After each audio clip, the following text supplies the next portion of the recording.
low-quality fans of a high-quality Bruins team and getting higher. The development camp. I'm posting twice in a day because I need to. Because it's been 2 days. 2 days of watching the young Bruins turn into the old Bruins. That doesn't make any sense. You know what I'm talking about. It's been really fun.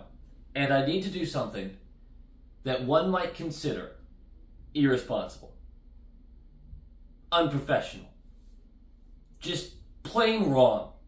But the problem here is that you're going to fall for it. Fall for it's the wrong way to phrase this, but you're going to buy into it because you can't help it. Because I can't help it. There's nothing we can do. Hype is hype. Excitement is excitement. We love the team. We want it to succeed. We want to believe what we want to believe. So I'm going to talk about a couple of things that have stuck out through 2 days of camp. Just 2 days. Drills. It's really just been drills. It's been skating, shooting, some one-on-ones, some board battles. We're going to talk about a couple things that stick out. But the irresponsible thing, like, comment, subscribe, nailed it. No, the real irresponsible thing is that I'm going to talk about a 17-year-old center prospect that we drafted in the 5th round named Jonathan Morello, who is now going to be on your radar until he either cannot be because he's not going to make it, or until he's the new 1C. Hell yeah. 17 years old.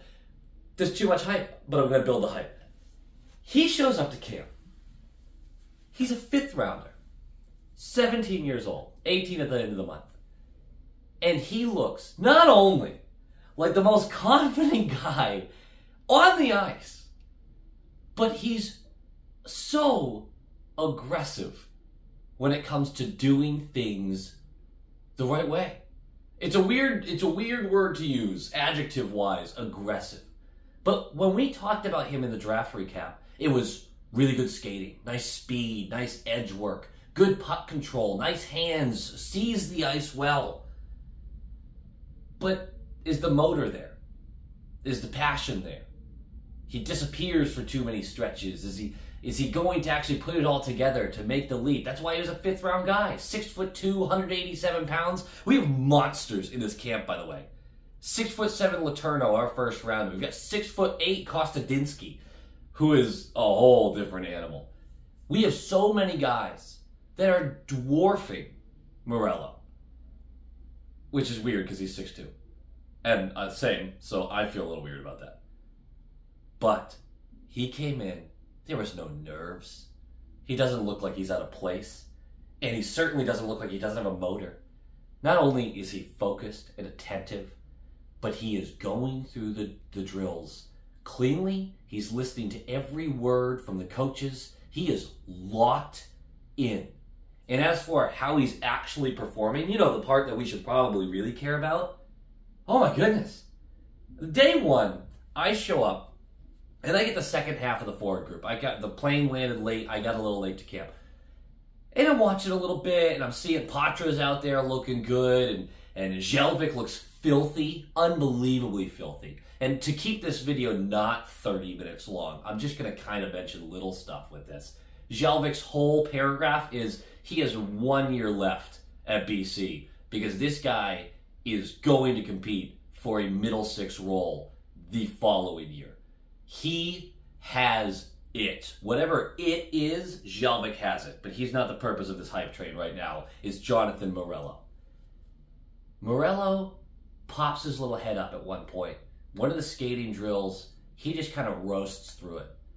I'm going to look at the sheet. Like, number 29 is, oh shit, that's the 5th rounder. Nice, nice. He looks good out there. And then you just notice again, oh, he looked really clean with that skating drill too. Oh, wow, he just handled right through the defenseman there. That was pretty nice. Oh, the shooting drills, he's pretty accurate with these, actually. He's getting them on net. He just starts, you know, popping up. And then the session ends. I only got to see him for about half an hour. Day 2.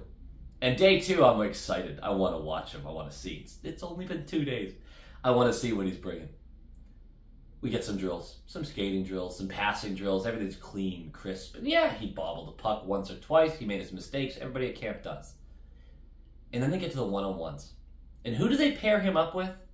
They pair him up with our number 1 or round 1 pick, number 25 overall, Dean Letourneau, 6'7", 215. Now look, if I'm Morello going into a camp and I'm 6'2", 187 pounds, and I'm 17 years old, and I go, all right, first time at a pro camp. Hopefully, they put me with someone who at least I have a reach advantage on. I'm one of the younger guys. Like maybe I get somebody who's like 5'10", you know? Little guy. No. We're going to put you up against the second largest player here. And they're doing one-on-one battles. I cannot express to you. And look, I know that during these drills, it's not strict. The goal for the defenseman isn't exactly strip the puck away. It kind of is, but it's also like put the pressure on, let them practice, right?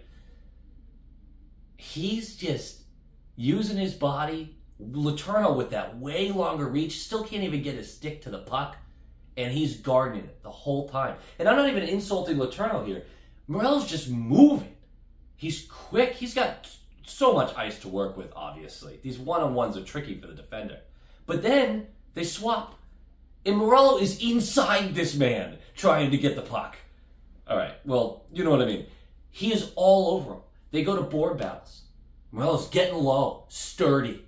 And Letourneau's struggling here a little bit because he's trying to go over top. He's trying to, with his height, win the battle. But Morello's staying low, keeping his hips low, keeping the puck contained. And gorgeous, just gorgeous footwork. Then we get to the one-on-ones with the goalie in net. And Morello gets roasted on the first attempt. They both rush for it, and I believe it's Cheveldayoff who is actually going against him. He beats him to the puck, and he ends up getting the inside route to take the shot. That didn't happen again. Every session after that. Not only was Morello first one to the puck each time, but there was one in particular, one battle, where Cheveldayoff just gets him right in the back, knocks him over. Nothing illegal, but he's got like 40 pounds of the kid, 30 pounds of the kid. Knocks him to the ice. Pops right back up, little dipsy doodle, uses the net to get the pressure off of him, swings around, dunks it. With the goaltender in net, poked right around the poke. It was, 2 days. An hour of drills, hour and a half of drills. Way too early to make these assumptions, these grand gestures, or whatever the hell I'm doing here. It's irresponsible. It's unprofessional. I can't tell you how impressive he's been through 2 days. To the point where I'm like, look, he's not making the team. But what if he came to training camp? You know, just give him a little taste. Just give him a little taste before college. Just put him in the training camp. Just put him in the camp. They're not going to do that, I don't think. Everyone likes finding a prospect that they can be way too excited about. And a fifth rounder? Hell yeah. I am genuinely just blown away by the kid. Just blown away. Let's talk about a couple other guys. We'll start with the rookies. Letourneau, his skating's solid. He's not fast initially. He's fast once he gets going. His positioning defensively, he loves to stay between the opponent and the net. He's strong there. Needs some work on board battles because actually, oddly enough, every time he was against someone shorter than him, which was virtually always, they stay low and he struggles to disrupt their balance. He's not an overly physical guy, so there's going to be some things there. His puck handling's fine. It's good, right? His shot is absolutely nasty. I mean, it is hard. It is accurate. And I didn't see a lot of him just walking in and unloading. This is a heavy wrist shot. And it is top corner, bottom corner, under the glove. The shot is one of his best assets. And it's one of those things today when they're doing the 1v1s. He wasn't great at creating separation. And of course, it's early. You don't expect that. But when he manages to get his shot off and use his reach to create a little bit of separation, it's a tricky shot to track. He's so long, and it is quick and accurate. I wouldn't say the release is quick. I don't know how to really explain this one. Because you see him about to shoot, and then the puck's just doof. It's the goalie's going to watch and go, okay, here we go, and then doof. It's just a weird shot. Accurate as hell. Letourneau had a good first couple of days. A little nervy to start. Grunwald, another one. He was picked. He was the one we moved up to pick. The one involved in the Lauco trade for 110th overall. Really nervy start for him. A lot of nerves. I felt like he couldn't handle the puck very well. Taking the puck off the wall on wraparounds he was struggling with that. Just not very focused. Kept messing up a lot of the drills. I think a lot of that comes from, hey, you just got drafted. It's been a crazy couple of days, and this is your first camp. So he's showing those nerves a little bit. His skating, though, I really like it. Really solid. Keeps up with everyone. Makes sure that he's with the play. So mostly, I'm pretty happy with that. He didn't stand out, though. Loke Johansson, our last pick, really kind of just across the board doing the right stuff. Day one, he was actually really impressive. I felt like he was really smooth with all the drills, especially the non-puck work drills, just the skating. They do a lot of backwards skating with the defenseman in particular, for obvious reasons. I liked it. I thought he was solid. He has a million things to work on, especially once the puck's involved, but for the most part, fine. It's a 6th-round pick. He's going to work his way there. He's a project, but I thought there was some nice moments. Guys that kind of stood out. Now, I'm going to keep with the defense for a second, actually, just because it's easier. Mierenberg. He's still got another year overseas, I believe. He is the guy that we got in the Studnicka trade, or one of the guys we got in the Studnicka trade with Vancouver. And everything across the board, every single drill, he was good to great.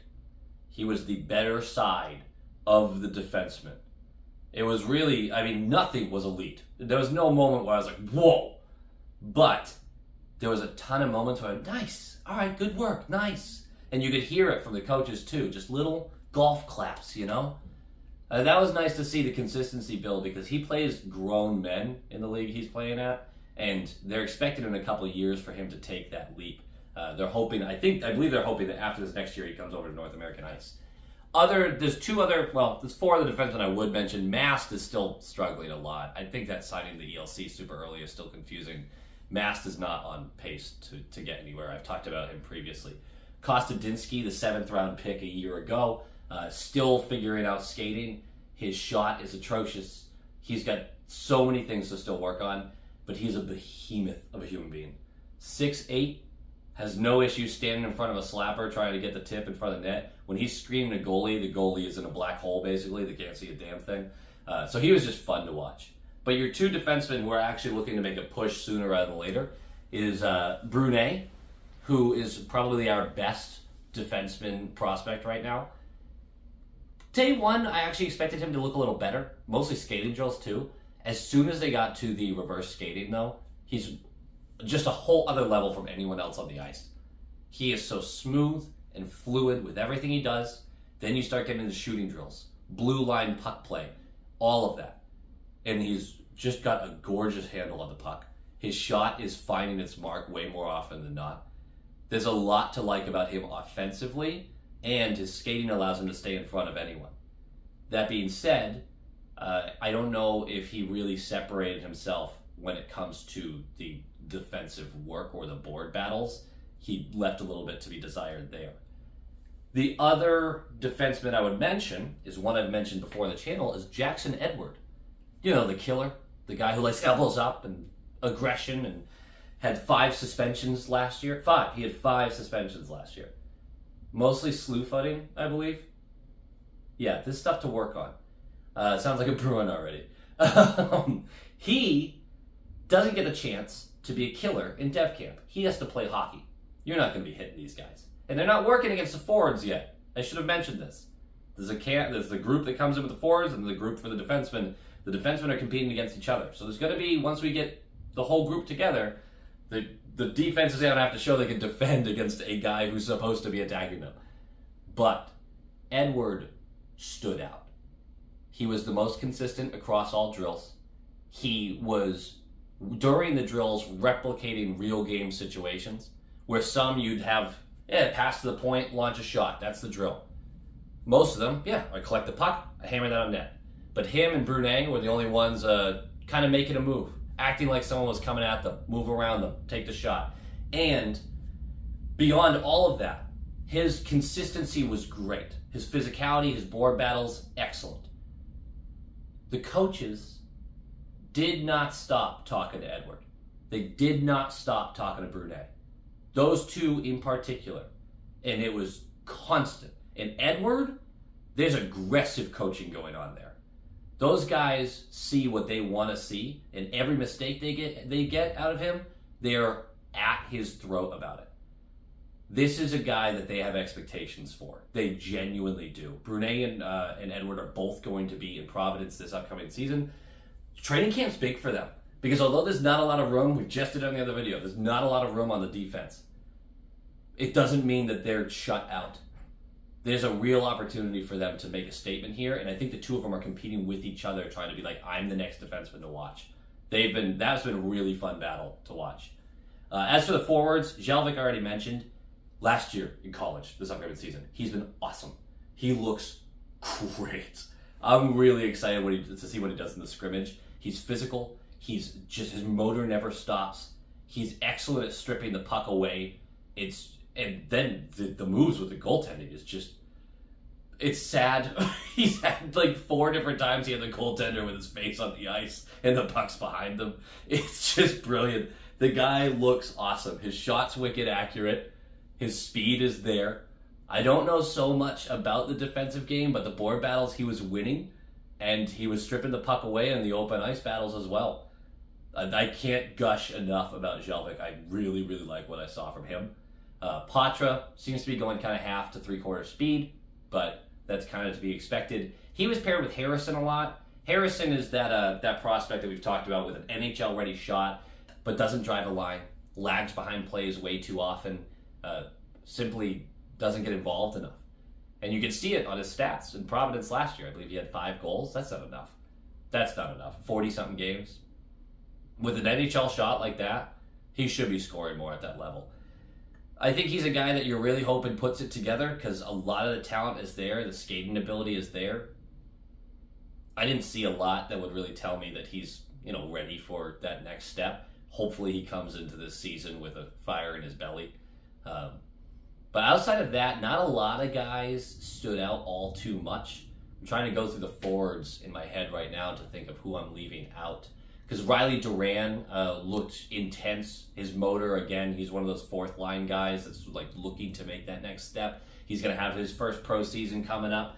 So there's a lot of talk about him trying to force his way into the 4th line. He's probably a year away from that, but will probably be one of your classic fan favorites. He was fine in the back of the net. I actually wasn't watching him a lot during today, but one of the other guys that was, Scott, was on the other side watching him, and he said every time he had the puck, it was going on the back of the net, which is obviously something you like to hear. But other than that, no one, I would say, exceptionally stood out beyond the ones I've already mentioned. Still, there's a lot of guys that have a chance over the next couple of days to do a little bit more, and aren't too many that you sit there and go, what are you doing out there? They have these guys in a good structure. There's a good pace to everything. There's a couple guys that you can tell maybe a little nervy or just aren't pushing the way you might want if you're trying to make a statement. Kind of reminds me, there's 1 or 2, Harrison being one of them, like Liesel originally when he had his initial camp, and you kind of went, why is this guy going half speed? And in their head, that they're at the professional camp. You're almost at that level. And they have to learn that, like, no, you have to earn that next step. There's a lot to like about these prospects. I know that we get bashed for our prospect level, but for the most part, just because we don't have a franchise guy sitting waiting there, we have some real pieces. Jelvik in particular. Oh, Lot Mells, I didn't even talk about him. Which is weird because he is my favorite prospect. Not our best prospect, my favorite prospect. He was fine. He had some real highs. He had some really great moments. He's still really slick with the puck. But he's losing some board battles. His skating hasn't improved at the rate that I might have hoped. His speed certainly hasn't boosted up all that much. But he's still a multi-year project, so I'm not really losing faith in that at all. And I'm really curious because he's the type of guy that should shine more once we start scrimmages. Because his greatest asset is not a physical one. It is the vision and his understanding of the game and the structure of the game. So, not a lot of compliments for him, but drill work isn't really where he shines anyway. No real goalies to talk about, unfortunately, but I mean, you see what the depth chart is for the Bruins anyway. We've got a lot of goalies that we think might take the next step with Bussy and DiPietro And of course, we got Swayman and Corpusala right there. So not a lot of these guys. We have 4 right now at the camp. They're not really showing out enough that I think that they're ready to take the next step. And they're obviously got tons of guys to jump in the depth chart anyway. Let me know if there's anyone else that you're curious about or you think I forgot to mention, which is very possible, because I don't have any notes or anything on this. I'm just kind of going off the seat of my pants because I don't have any of my equipment here. And some people have said I look like I'm in a holding cell, which I might be. I might be. I miss my jerseys. A lot. Is that weird? It's probably kind of weird. Go Bees. Go Bees!